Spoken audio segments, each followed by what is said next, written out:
Assalamualaikum warahmatullahi wabarakatuh. Saya Raihan Aditya dari kelas 7B SMP Negeri 25 Bandung.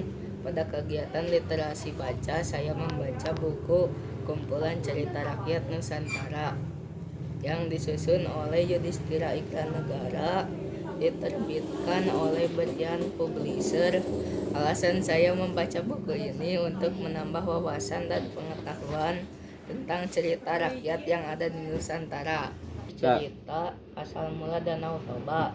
Ceritanya pada zaman dahulu ada seorang petani yang bernama Toba yang menyendiri di sebuah lembah yang landai dan subur. Suatu hari Toba pergi memancing ikan di sungai yang tak jauh dari rumahnya. Dia pun mendapatkan ikan yang sangat besar. Dia pun merasa bergembira dan langsung membawanya pulang. Ketika hendak dimasak, tiba-tiba ikan itu hilang. Yang ada hanya kepingan emas.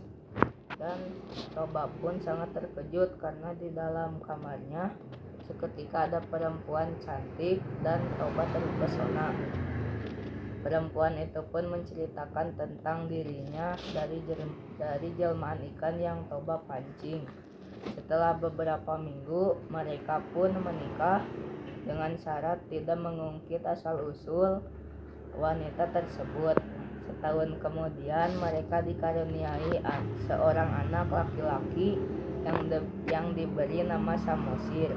Anak itu sangat dimanjakan ibunya sehingga menjadi pemalas.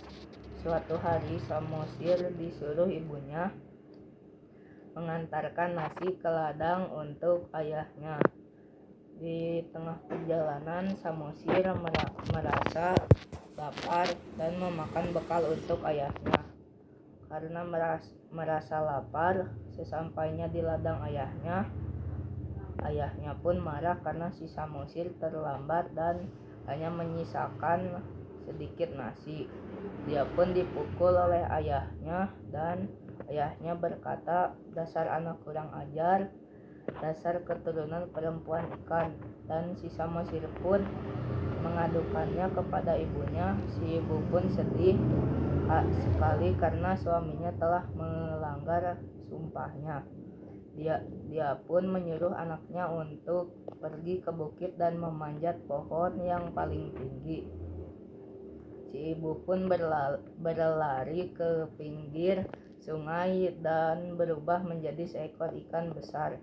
Pada saat yang sama, sungai pun banjir besar sampai meluap kemana-mana dan menenggelamkan Toba sampai akhirnya lembah itu pun menjadi danau yang dinamakan Danau Toba, sedangkan pulau kecil di tengah-tengahnya diberi nama Pulau Samosir. Sekian literasi dari saya. Wassalamualaikum warahmatullahi wabarakatuh.